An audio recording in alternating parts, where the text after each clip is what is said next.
Hi, everyone. Hope you're doing well today. And today we're here with another episode of Wounds to Wonder.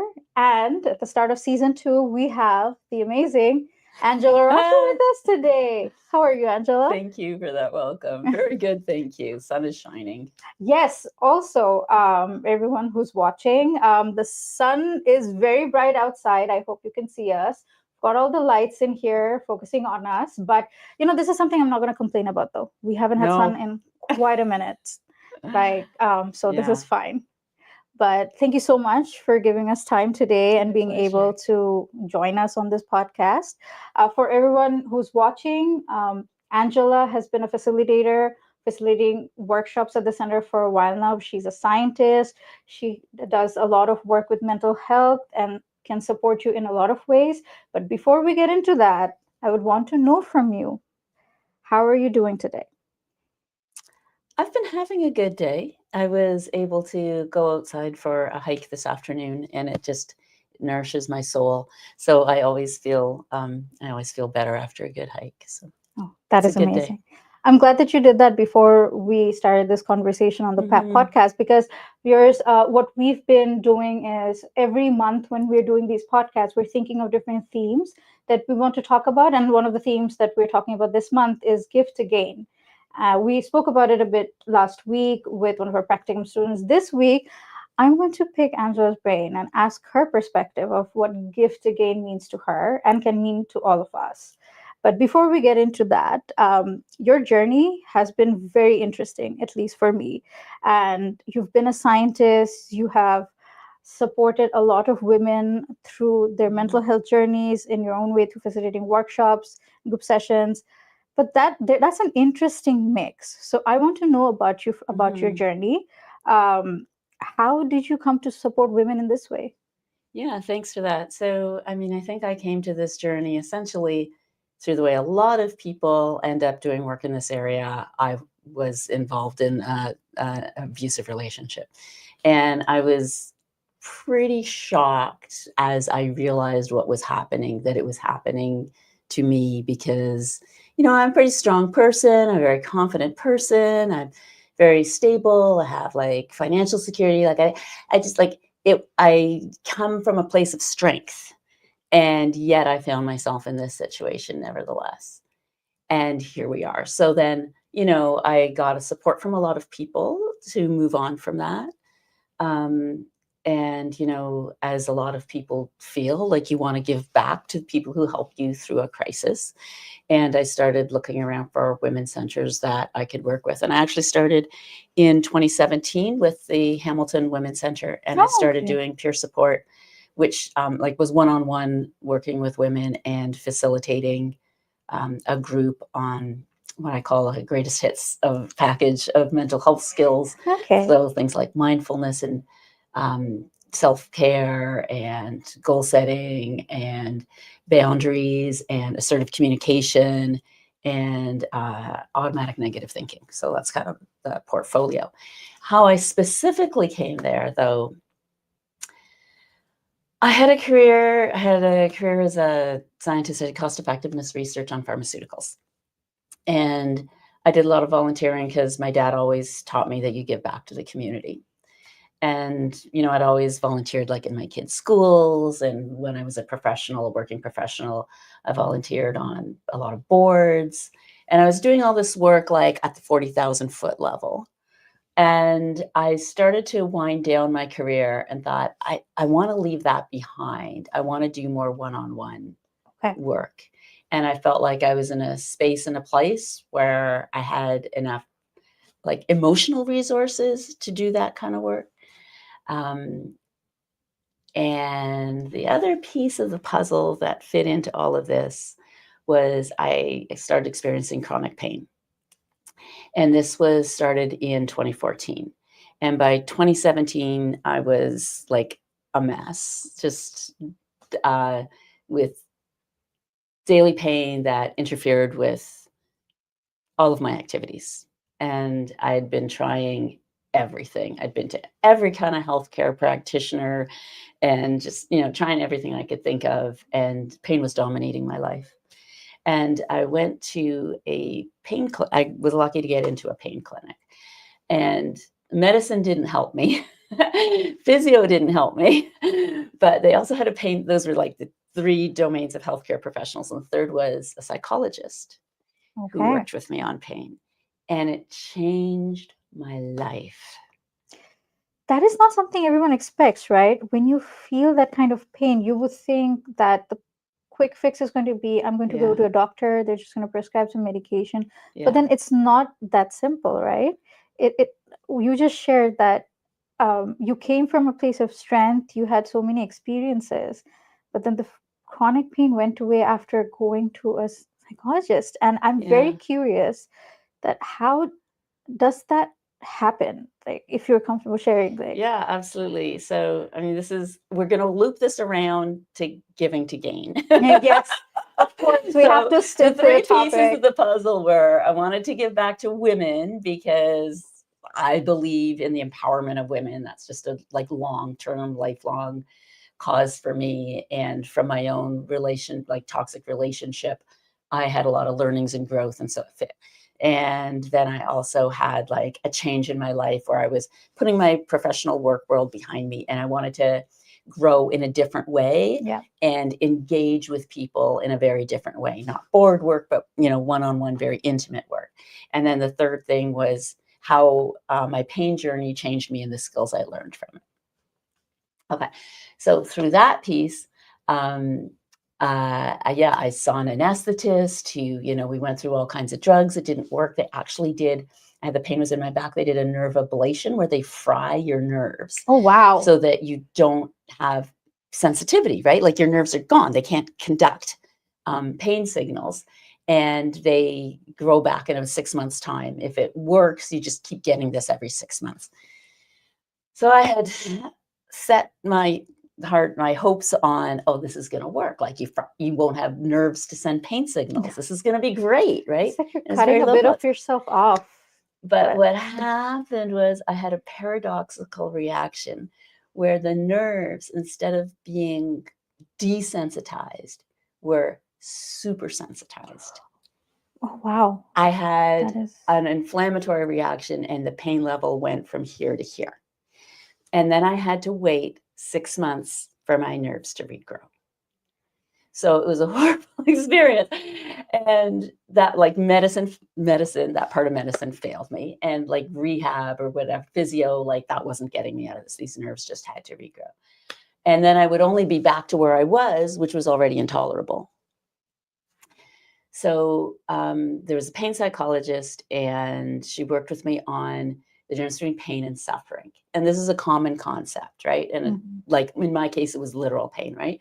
But like there is a difference between pain and suffering. And people also talk about Buddha's second arrow, right? So if you're hit by an arrow, it hurts. The second arrow is you thinking about the arrow and the burden of, is this going to cause permanent injury? Am I going to be okay? This hurts so much. I can't think of anything else except this pain. And like the suffering that we bring on ourselves. And in my case, it was like, oh, I'm having all this chronic pain. I'm going to have a terrible day. I'm not going to be able to get my work done. I'm not going to be able to engage with friends. I'm not going to be able to cook dinner for my family. I'm not going to be able to travel. At this rate, I'll end up in a wheelchair in 5 years' time. Like this is the thinking that it's we happening have on your mind constantly. and that's the second arrow. That's the suffering part. And so I learned how to push those thoughts away. And so that's all mindfulness and meditation and sort of correcting or reframing those thoughts with cognitive behavioral therapy, where we learn to reframe our thoughts from our catastrophizing thoughts to something that's more realistic.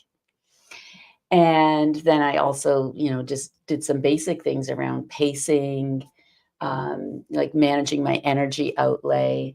And a key part of managing your energy outlay is saying no. You have to be able to say no so that you do what you can do and not be compelled, or you're compelling yourself to do more. You're always being asked to do more. it's really funny that you say that, particularly about the word no specifically, actually, because that is one of the hardest things that we can say or feel, like our bodies Uh, going through these different experiences, even though a lot of ways our bodies are rejecting the things that are happening around us in abusive situations. But then we cannot bring ourselves to say no, and no is setting those boundaries, right? yeah. And now I'm just like, it's just a two-letter word, but then Right. it's It's a not. complete sentence. I say in Yes. all my workshops, no is a complete sentence. It is, but then being able to It's the bring hardest yourself, thing. it is so hard, right? So the big part of this journey for me was I had kind of the excuse of chronic pain to say no. I don't know how I would have come to it without like the physical impediment of I had to say no. So, and allowing that vulnerability to be revealed. This is outside of my capacity.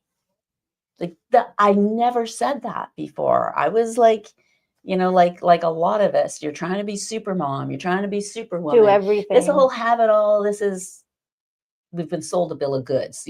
Having it all means doing it all. We don't have to do it all. Nobody ever said we have. Who does it serve for us to do it all? Not us, other people. So I had, this physical reason why I had to learn how to say no, how to set boundaries, how to put my own priorities on the list, right? Because your list of needs is usually everybody else's list of needs. It's not your needs. That is true. And so the give part to me, like this topic, give to gain, initially, my first impression of it is, oh my God, women don't need to be told to give more.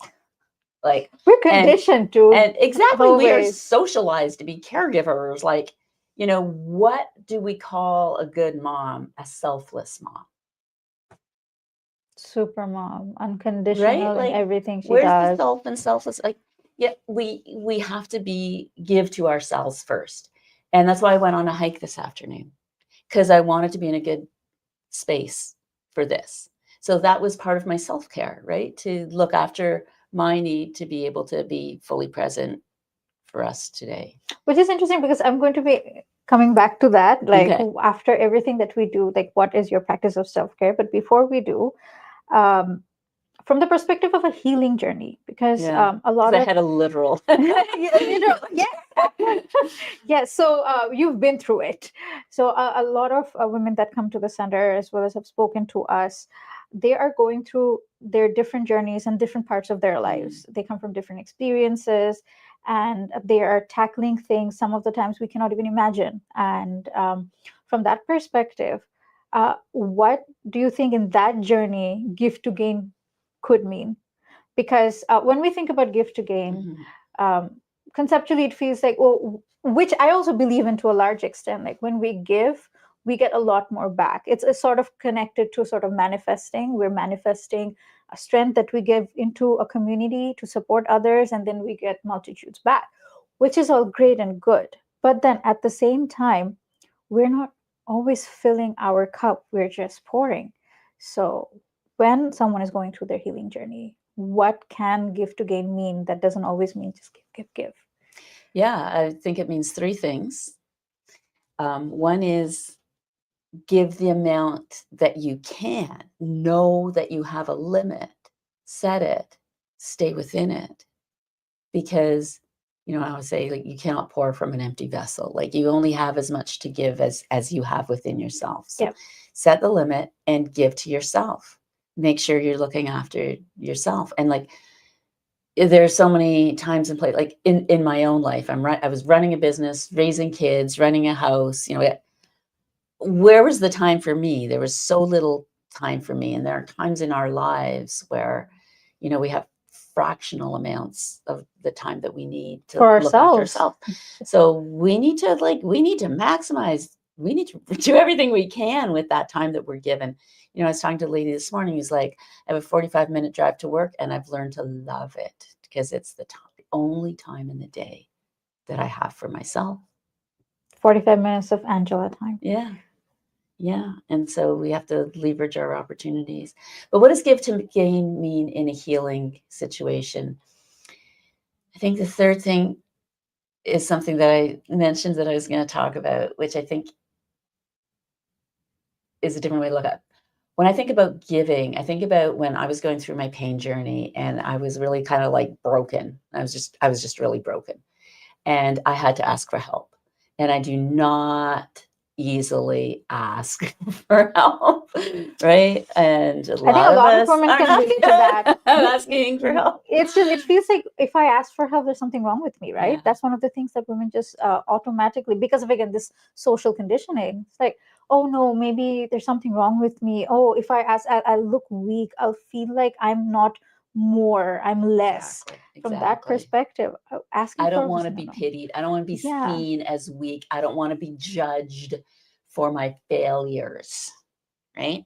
And so, but if somebody came to you and asked for help, what would you do? What would you think?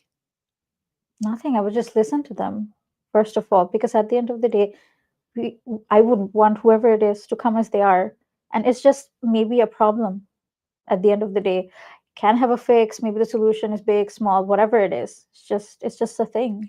So all the things that we picture and imagine when we think, oh, I can't ask for help, those are things that you wouldn't do to somebody else, right? If somebody came to you and said, I need help dealing with something, you'd be, yes, what can Yeah, I what's up? do? Yeah, pretty Right? right. What is it that we're so afraid of? I really don't know. And when somebody asks us for help, don't we feel kind of grateful to be asked? Don't we feel like, oh, like, I'm glad I have this opportunity to do this for you? That is amazing that you say that, because when someone asks for help, of course, at least my reaction is, yeah, what's up? Like, how Yeah. can I help, or what is going on? I do not ever, from that perspective, think, oh, they might be feeling low themselves. That's why they're reaching out, or there's something, up with them personally. It's more like there's a problem. Let's try to fix it. But then when I think about it myself, I'm not going to ask for help. If I Right. need like something, I just feel like, no, maybe I should be able to figure it out myself. I should not Yeah. why bother someone? I, at least particularly myself, I have Yeah. this notion of guilt, like, oh, I'm going to Yes. bother someone if I ask Yes. them a question or ask for help. They're busy, they're doing something. Mhm. But then at the end of the day, that barrier is something I can't like overcome. So imagine a friend coming to you and saying, I really need somebody to talk to about something. Your reaction would be, yes. How can I help? Yeah. Let's make some time. Like, I'd love to help. You would love to help them. Mm-hmm. You would feel empowered about helping. You would feel grateful that they had trust you, that they asked you, that they confide in you. Yeah. You would feel good about doing something like that. It's like, why wouldn't you want to give somebody else that opportunity to feel seen and acknowledged as your friend who can help you with something? Why wouldn't you give them that gift of being able to help you? Right? When I thought about, like, in my specific, it's a little, for me, I think the pain journey is great because it's easier to conceptualize, right? So I I had a girlfriend who had broken her leg, and I Oh, would come over, literally. like, she literally Oh, broke her okay. leg. Okay. And I would go over and bring her food, and I'd drop off books and stuff like that, right? And she was so grateful, and I felt really good about doing that, and that I could help her in a difficult situation, Mhm. a literal difficult situation, right? And then I broke my leg. And she I'm so came. glad I didn't tell her break a leg today during the podcast. I have a lot of But health issues. okay. And then people would say, "Can I help you?" And I'd be like, "Yes, I would appreciate some food. Can you bring me some books? Can you, like, whatever?" And they'd be like, "I'd be happy to." And they came and they were doing stuff for me, and it made them feel good. And I was like, I'm going to give people this opportunity to help me because I know I felt good when I could help somebody else. So one thing we can give is the opportunity to let other people in to help us. That And is a very different perspective. Sorry, you were saying. Yeah, I'm just going to rant on this. This is going to be my theme. No, but that's the thing. We want to talk about this because we don't see it that way. That's what I was going to say. No, That we we do not at don't. all see it that way because it's always like we are getting in the way, or we are feeling. A lot of us are feeling that no, there's something. Maybe I shouldn't be doing this, and I'm less. When we think Yeah. about giving in this perspective, we can think, hopefully sort of reframe it and think, no, I'm not less. I will be more if I can give someone else the opportunity. That is actually beautiful. That is Yeah, give beautiful. somebody else the opportunity when we ask for help. Because I know I like it when somebody asks me for help. Even if it's, like I need a ride, sure, when? Like if I can do it, I will do it. And then I'll get that dopamine hit from having helped somebody. And we need to share that love Yes. and give other people the opportunity to help us. Women supporting women changes the world. I keep harping that on like social media, across our digital channels, everything, because us helping or being there for one another changes our stories every day. So on a sort of a more spiritual emotional plane of giving, for me in my pain journey, like my transformation in 2017, where I sort of grew, had a big growing phase. And I am going to say the thing that I hate about your best growth phase is they come from your worst experiences, right? We only grow through challenge. And so these terrible things, I wouldn't wish that journey on anybody, but if I didn't have that, I would not be who I am. And I really like who I am now. So I went through this, and I had to learn to say no and to pace myself and to ask for help. And I was used to, I had a lifetime of people not helping me. Like people not being available or willing to help me. And so my expectation is I can't ask for help. I have to do it myself because if I did ask, somebody would say no. And it was true. Like the man that I was married to was not a helpful, supportive person. My family of origin, they were not helpful, supportive people. They were not there for me. They were living their own life, and I was just a burden or a pest if I asked. So I learned to not ask. I learned to not ask. I learned to be very self-reliant. And that's great until it's not, because you end up being kind of brittle. You end up like being unwilling to ask for help, taking on too much burden yourself, and burning yourself out and not looking after your own needs, but also having expectations. And like expectations are the one thing in my life that have never served me. Like I have very high expectations, and professionally that's important, but like it's not always healthy. And so we have these high expectations of ourselves and of other people. And anyway, I just think brittle describes how I feel and felt around not being willing or believing in asking for help and trying to deal with things myself and not being a burden and not having to feel guilty about being needy and like all of these negative associations we have. And at the same time, I knew that when other people needed help, I was always happy to help them. And if they asked me, I was happy to. And I thought, why can't I feel that they would like to help me the way I like to help them? But what I needed to do in asking for help was learn to expose vulnerability. And I was terrified of that. Who isn't, to be honest? No one wants to be open. You're out there raw, right? Yeah. When one of the things that we do when we're actually asking for help is putting ourselves out there. Yeah. It's easy to say, but then there's a lot that goes into it, right? We are there open to any sort of reaction, right? You mentioned, like anything. We're anticipating a negative reaction. Yes, very likely I'm going to get rejected. Like I ask for help, and whatever environment is around me is just going to be like, no, we don't want to hear that. But then we never sort of turn it around and think, what if it's a yes, right? Yeah. What if, like you were sharing, that it also they're getting some joy helping out, and then being there for us. But we don't think that way. It's like hardwired so far in our head that, you know. Yeah, it really is. And so we don't want to expose vulnerabilities. And I realized that being unwilling to expose my flaws is also being unwilling to expose my humanity. And through this journey, I was because I had been broken open is the way I look at. I was spilling out. I needed, and I was very authentic in those times about my situation. And then I really learned to love authenticity.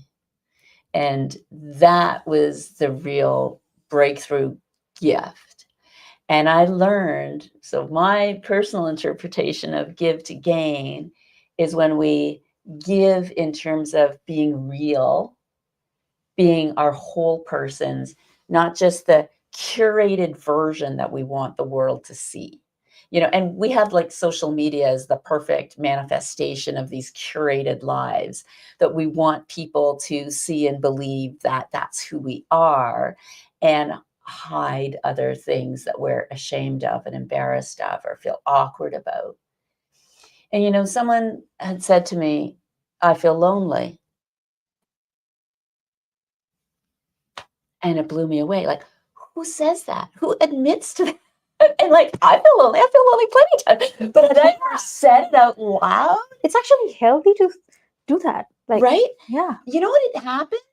We had the most beautiful connection in that moment, because that was exposing a huge vulnerability.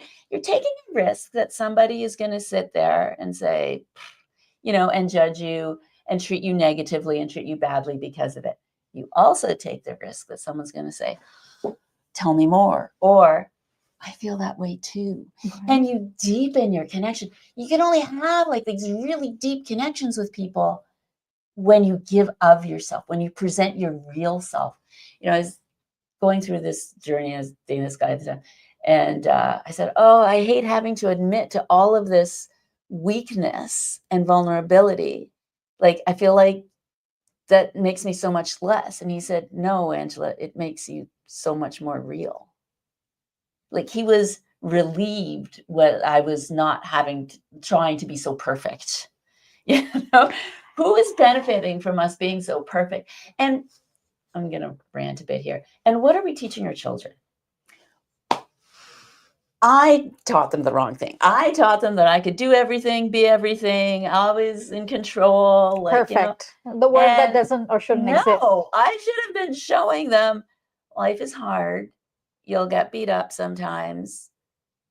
Find somebody to share it with and move on. Like, get going, because it's going to happen. It's going to happen. And so like that, allowing yourself to be giving. So what I think is important to give to gain is giving by sharing your humanity, your weaknesses and your vulnerabilities, and being open and honest about them. Not in every setting. Not every setting. I was going to get to that. We do have to be careful. But what you gain is just this deep, rich connectivity with people. That is true. And that's kind of like what life is all about. The real connections, the human connections, where you build friendships, where you build different kinds of relationships, right? Because we're humans, and we're social creatures. We're not meant to be on our own. A lot of people may not like what I'm saying right now, but it is true. Now, it might be we want to be just around one particular person, and that's fine. But then we will never be able to find our person, be it a friend, be it a relationship, or support our families in the way we want to, if we do not give ourselves to that way, like open ourselves, right? Vulnerability is never easy in any circumstance, I would like to say. Yeah. Because again, we are out there, there's no protective barrier, keeping us safe, and anything can happen. But then what you were sharing is so beautiful, that to develop these connections, we need to put ourselves out there. Yeah. And you don't know that somebody is going to be able to step up to that plate. And sometimes you have to be the first person to do it. That's true. And then they respond, because it is a very hard thing to do. And sometimes they'll do it first. And they're like, oh, this could be a safe person for me. And I think we all have a sense of who feels safer to us. Yes. And Our guts. yeah. And Like, listen to honestly. that. I have some friends that I used to call them my pillows because I always got a soft That's landing. so sweet. Right? I could say something and they'd be okay. Like I'd get a soft landing from them. I wouldn't feel judged. And I kind of took that kind of feeling and then built that out into like, who are the people that I can trust? And, you know, this is boundaries are just so critical. And one of the interpretations of boundaries is, you know, how keeping yourself safe. But that also means for people in the inner circle, being open with them and sharing our full selves and them being able to do that with us too. And then there's people in a maybe a little more distant circle who we share a lot, but we're also a little more careful with.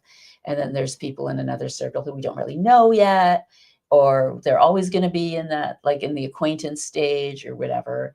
And then there's people that we just have brick walls that we know we are not safe with. Honestly. Right on the other side. We need to also listen to our bodies. We do not give our bodies enough credit. Our bodies carry our experiences. It carries everything that we've been through. It's, of course, a vessel, but then also it is absorbing a lot of things that are happening to us. And I'd like to revisit your journey. You were going through a lot of physical pain, literally, like you mentioned. And it took a long time for you to go through things, and after a lot of trial and error, come to the understanding that the suffering is involved. It's not just the physical pain. There's such a massive connection. And when we're trying to protect ourselves, we really need to listen to our bodies, because we have gut feelings. Like, it's obvious, and women just know. We might not be able to put a finger on it, we might not be able to understand, but these, like, if there are circumstances or, you know, an environment around us where we can tell this person is not safe, or this group is not safe, or I cannot open myself, listen to that. But then, now my question for you, how do you distinct that feeling of like foreboding, or like I do not feel safe, with the fear of maybe I am less if I reach out? Like, there's a conflict, right? Because your body is telling you something's off. How do you know it's not off with you? It's maybe not the other person. Wow. I think my answer to that isn't going to be helpful. That's okay. We're just trying to. I think my answer to that is like, at this point in my journey, I don't believe that it's me. At this point in my journey, I feel good about me, like far from perfect. And there's a lot of areas where I don't trust myself, I'm going to be honest. But there's also a lot of areas where, I feel more confident because I've been at this authenticity practice for a while. Right. But initially it was like super awkward, super awkward. But you get one positive response and it encourages and empowers you, right? So you have a good reaction and it feeds your soul. Like, it just brings the most beautiful feelings. And that's something you can get, you know, very nicely addicted to. And then that's what you want. And you only want to be around people with whom you can be that person. And you build up a network of people in your life that, you know, are in that inner space where you can share those vulnerabilities. It's kind of practice, just practice. And having a good reaction some of the time that gives you the reward, that's the gain. Exactly, the giving out and the gaining. Yeah. You get that gain and it feels wonderful. And then it's less scary. But you do need to be discerning. And within that, you can have tremendous growth. And yeah, the gain is so worthwhile. So that's what's given me the confidence that I've had. This started in like 2017, so like good Lord, 9 years ago. Sounds a lifetime. At being this person, and it has only yielded benefits. It has only ever enriched my life. And so I feel confident about it now. And that certainly allows me to be like, tell you stories here. And I don't feel like I'm giving, because I have me still. I can share my story and still have my story. And believe in my own story. And, if you want to accept it, great. If you don't want to accept it, great. Still my story. Exactly. I think it comes back to trusting ourselves. Yeah. We sometimes also, I don't think it's intentional, but depending on the place we are in our journeys, we gaslight ourselves a lot. Constantly. We constantly are questioning our experiences because we're being literally gaslit by others as well. And then we sort of do it to ourselves because we do not listen to our bodies. We do not listen to our feelings sometimes. It becomes about everyone else, right? It's not about us, it's about them. But then there is no them without us, without us being fulfilled ourselves. So that was a beautiful way to share and so eloquently about trusting yourself, really. Just and I listening to your don't want to body. I feel like I might be coming across as like super pretentious about this because believe me, I'm You've been fully great. aware No. of my humanity. Perfection doesn't exist. Yeah. But I also know how much I've grown through like these 9 years of allowing myself to not have to be that superwoman, allowing myself to, say no and be real and ask for help and admit to vulnerabilities, and how much better my life is. Like, I'm so aware of that and so grateful for that. I look back at my previous life, and I mean, people who've known me my whole life will probably be like, Angela, you're not so different. But inside, I feel like I'm that experiencing life magnitude of very change. differently. Yeah. And I cannot say enough about, for me, the value of cognitive behavioral therapy, which is like reframing our automatic negative thoughts. And you said how, we'll always have these thoughts where we doubt. We will always have these thoughts where we doubt ourselves. Our first thoughts are almost always going to be negative, fearful, from that space, because we grew up for 3 million years in an environment that was a threat to us, and we had to take threats seriously. So we see everything as a threat. But our second thought doesn't have to be from a place of fear and unhappiness and self-doubt and the shame and guilt.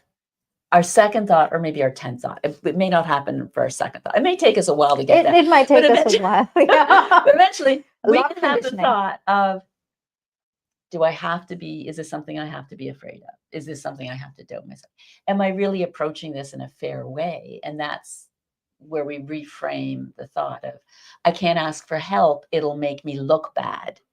And we can reframe it as, if somebody asked me for help, I'd be grateful to help them. So why don't I just find somebody who's going to have that response and ask them? And then it'll be a win-win. I'll get help and they'll feel good about being asked for help, right? And just that reframing, takes all the negative shame, guilt, fear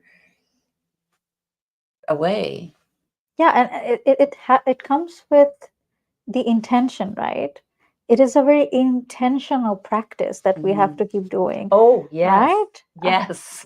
Because Yes. it will, first of all, not come to us because of all the conditioning, all the experiences, the environment we come from. Yeah, it's not going to be our first thought. No, first thought, like you said, like could be the 100th thought for all we know. Yeah. But it is an intentional sort of holding ourselves and then telling ourselves and then actively practicing that reframing through therapy, through different mindful practices.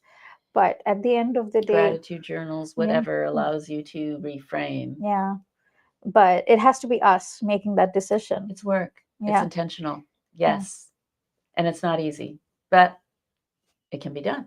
It can be done. I think that's the beauty of it. It can be done. It is monumental sometimes when Yeah. we're going through all these different kinds of experiences, the trauma, and we don't always believe in, again, a better day.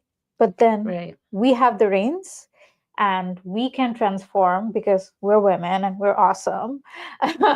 But also, it has to be intentional, how we want to see ourselves, and then working towards it. And we have to believe, honestly, trust yourself. I cannot say this Yeah. enough. Like, and a lot of things are possible. Um, I'm going to come back to your work that you've been doing. You've been facilitating workshops at the Yeah. center. A lot of our audience know her probably through the workshops already, who've done them, and new ones. She's awesome. But I want to know, from the work that you do now, what have you learned about the human connections that can form when you're going through this healing journey? Because it's ugly. Healing journeys are not pretty. You're going through ups, you're going through downs, you're doing the hard work. And it's, even though we might want to put up a very perfect image or front, be it on social media, be it everywhere else in society, but then doing the hard work, um, we do form these human connections if we open ourselves to it, right? But then, how, like, what has been surprising about it to you? Like, how does it unfold, I suppose? So one of the things I really love about like the Women's Center is like there's a community here, right? Like, and this is the core of it, is that it's not a place, it's a community. And when we're sitting around the table in a workshop, you don't have to participate to get a lot out of it. But when people participate, or even when you listen to other people tell you their story, and you sit there and you're like, oh my God, that's exactly what's happened to me. Like the actual situation might be different, but the same feelings, the same, whether it's gaslighting or behaviors or whatever. And you're sitting there like, oh my God, that's my life too. And that makes us our sisterhood. Yes. Right. And because we are sharing, we are doing exactly what I've said is like my preferred way of looking at give to gain is giving of ourselves when we sit in that room and we share with each other what our experiences are.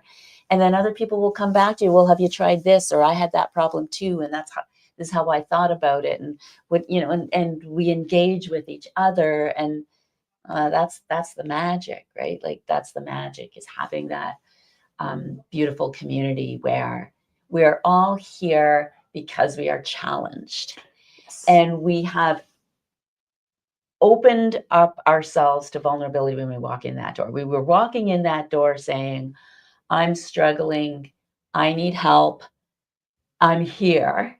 And that is what I've just been advocating, right? That is bringing your whole authentic human self, admitting, come on, like welcome to every single other person on this planet. Yes. Admitting to, I'm having a hard time with life. Yeah, adulting sucks. So, and it doesn't always get easier. Ugh, it goes on. So, so we're already doing that. Yep. We're giving of ourselves and opening ourselves when we walk in here. And I really love that sharing that happens. And the other thing that I really love about this kind of facility is the feminist perspective of, we're here because we're women. Women have specific challenges in our society, from our culture, from how we are raised, to the female images, to the gender roles, like just the burden on us, and to contextualize everything within that framework is absolutely critical. So I love that it's a place for women, and it's a place for women who are already doing the hard work by walking in the door. And I can't give enough kudos for people who have, sought help. They've Googled, they've called, they've been referred, whatever, and they show up here. Everyone who is here is already doing the hard work. That is true. Yes. And we cannot appreciate enough, because I work on the marketing side here at the center, and we get a lot of messages across social media. We have calls. We have amazing peer support volunteers who are at the center, who are here till 8 every day of the work days that we're here at the center is open. And we also get messages, and a lot of those messages are more questions. I was telling you before we started this conversation that after one of our podcasts, I think last year, um, this lady messaged us and she was sharing that, um, oh, maybe the thing that you were talking about is happening to me. I'm not sure. Oh, Like, it was particularly, I think, Yeah. related to financial abuse. right. And she's like, wait, and she was asking, like, I think it is, like, can I talk to someone? And it's like, that is a step, Yes. because that is so massive, because a lot of things happen to us and we don't even know we need that help because Yeah. we haven't come to terms with it. Maybe we haven't been exposed to the environment, right? And then just taking that step, making that call, sending us a message, or just turning up at one of the conversations or workshops is a big deal, whether we believe it or not. It is. Yeah. Oh, absolutely. It's a huge deal. It's the women who are outside of this center that, they have those needs, but don't even know yet. And once people have walked in the door, it's because they're kind of on to something. And also, everybody who's walking in this door is already believing in change, right? They know that they want and need something to be different, and they're willing to work on what that is and what that looks like. I'm doing a workshop next week, still tickets available. And, and it's Sign up, Eventbrite, yeah. everything's on the website. Thursday? Oh no, Thursday after. Stop the blame game, and it's about, which I don't know if it's the right title, but it's about how we want things to change, and it seems that if other people only changed a little, everything could be better. But other people aren't, and they're not doing that. And eventually we have to kind of look around and be like, okay, so for something to change, it has to be me. So what can I do? And it can be just a simple thing, a shift in attitude, or it can be a big thing. But when we become, I know that everybody who is accessing the center is open to that, or they wouldn't have accessed the center in the first place. If you wanted to continue in the path of, I wish things were different, you wouldn't have called and shown up here. So, I mean, you've already engaged in terms of the cycle of change. You're already in the action stage, and that's fantastic. That is. And like Angela was sharing earlier, when you are opening yourself up to us, be it at a workshop, be it at conversation, we offer a lot of services. You're actually giving. You're giving us the opportunity, so that we can there for you. And the women in the center, we support women, and we love doing it. And we've been very thankful for facilitators, partner organizations, whoever's on board with us to offer these services or all the support we can in whatever way. The peer support volunteers do amazing work as well. And you're actually giving to us. We are gaining a community thanks to you. We are being able to create a community thanks to you, and we're being able to share these whatever resources that we have. So it's not like you are taking. That's very important. That's right. Because we also keep, like, the guilt. I'm coming back to that, because there's so much guilt within us all the time. Like, you're not taking, you're actually giving. And honestly, it's just I was talking to you about like reciprocity, and there is reciprocity here. You are actually giving us the opportunity. We are being able to help you, and then we are hopefully making that space for you to be yourself. Come as you are, however you are. Meet us. Meet us. Yeah, and that's okay, and that is completely okay. And we hope that you're also telling yourself that. And whoever's watching, thank you again for joining us today. Before we say it takes strength to admit to accept weakness, right? To Yes. come forward with weakness. It takes strength to do Absolutely, that, right? absolutely. You have it in you. Before we wrap up, I'm going to come back to the self-care thing, the strength thing. Before we feel stronger, you mentioned that you went on a hike today. Not for me. I'm not a hiking person. For me, self-care is very different, and that's okay, right?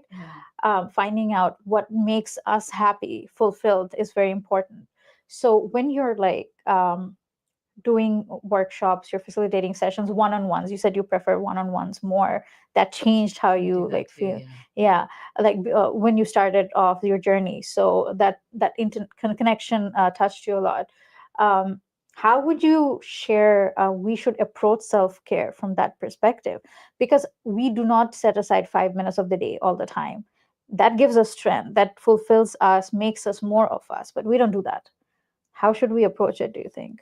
Yeah, I'm going to start with one word: listen. Listen to yourself. Listen to your body, your brain, your reactions. Like, see what you're thinking and doing and saying and feeling and moving and experiencing. And there's a story, like the body keeps the score, right? This is what you've been saying. So there's a story there. So we have to start with just paying attention to ourselves. Like, I think we don't pay attention. We keep pushing that down, pushing it down, pushing it down.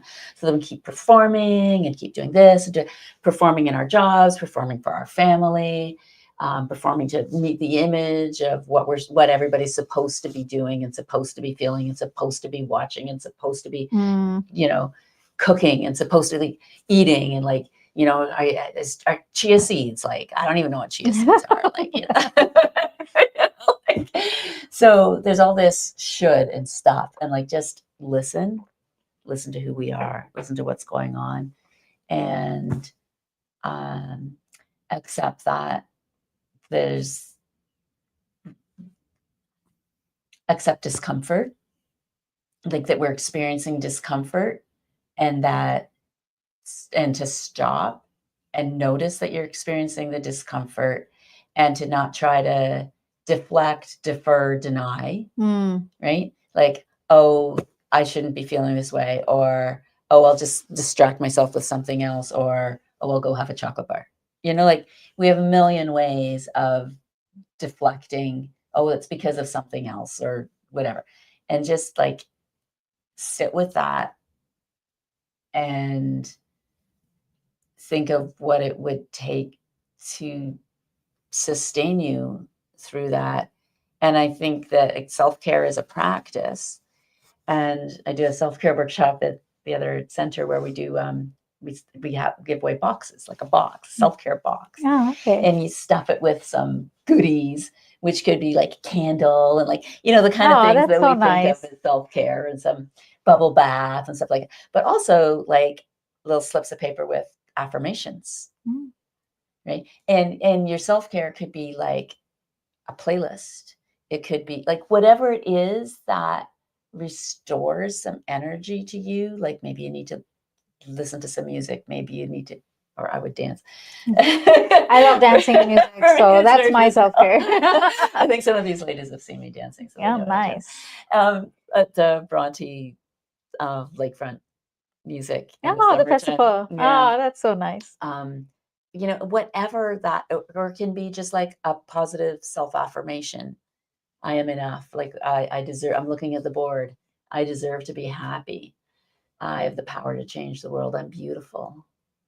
Whatever it is that manifests self-care for you, and to understand what that is, and maybe until it becomes an easy practice. It'll start out being hard. Everything starts out being hard. Have like a list, or maybe it's a box, or maybe there's a gratitude journal in there. Maybe there's a yoga mat in there, right? Like, whatever is in that either actual or theoretical self-care box, know what's in there. Maybe it's cozying up with a blanket. Maybe it's a very tactile thing. So know what is in your self-care box. And take the time to find out. Yeah. Because not like it's going to look different for everyone. Something I keep sharing is all of our journeys are different. and all of our experiences build towards that, build towards our growth. But then self-care is such an integral part of it. We also need to build to that, in the sense that just put it in the box, like you said, it's so beautifully said, like just populate that box. But then you have to try it. It's like trial and error as well, right? What if gratitude journaling doesn't work for you? Then try some kind of physical activity that makes you happy. Maybe it's singing in the car. Singing in the car. Shower, it could be bed rotting. That's also fine. Whatever, just find out, make that investment, right, in yourself, because that's going to fuel everything else, right? Here's something else. So listen to yourself, have a list of, know what's in your self-care box, schedule it. Don't just get there because you're in trouble. I knew that I needed to do something for myself before coming here today, because I wanted to be in a good space, right? I didn't, well, I did get here late, but like fly here out of doing 15 other things and all distracted. So more scheduling, prioritizing. I don't know what word you want to use, but accept, know, acknowledge that self-care needs to be a part of every day. I agree with your scheduling, though, even though I'm not a fan, in the sense that, and it can happen organically. It can happen organically, but it is necessary. Leave space in your day. It is necessary, though, to schedule. I 100% agree with you, because there are so many. This is something I think you shared earlier in our conversation, that we have something going on all the time, right? And if we do not schedule, even though it might feel like another thing, we will never do it. Honestly, like yes. I'm at a stage in my life, it's not on my calendar, it's gone. Yeah. I've completely forgotten about it. It can be a professional, personal calendar. I don't know, however you want to do it. But that if you don't slot it in, you're not slotting yourself in. Yeah. You're slotting everything else, everybody else, all of that. And there's opportunities that we can leverage even when we feel we don't have time. So, the person who was telling me this morning, she has a 3-year-old and a full-time job, like not an easy life, but it's her 45-minute commute. And what does she do with that time?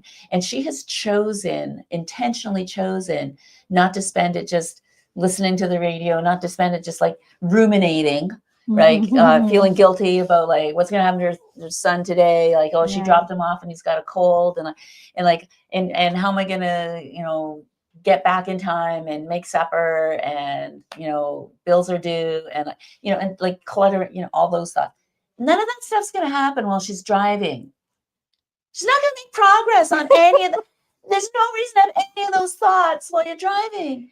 So she's investing that time intentionally in other activities while she's driving, right? Being mindful and thoughtful about using that time. For yourself. Yeah. Whatever that looks like for you, just do it. Whenever you can, however you can. Yeah. It might even be 5 minutes. Someone the other day came to the center. She was, I overheard, she was sharing with possibly a friend that every day she makes a particular drink that she likes. And that's it. Like, That's specifically, that's not even 5 minutes maybe to make, but that specific drink is something that she enjoys. That's my morning tea. Yeah. So I do want to say one more thing about, you don't have enough time. How much time do you spend on this? I know how much time I spend on this, because I daily check my digital well-being. How many hours did I spend on my phone? Try that one day and tell me how much time you could shift, right? It's not that we don't have time. It's that we don't believe we are a priority.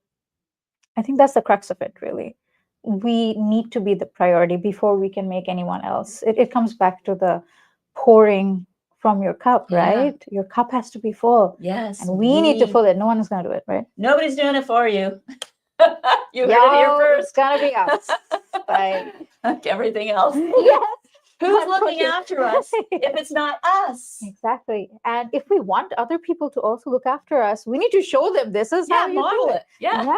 Like this is how I'm happy, how I can be happy. And then, hopefully others will learn from it, right?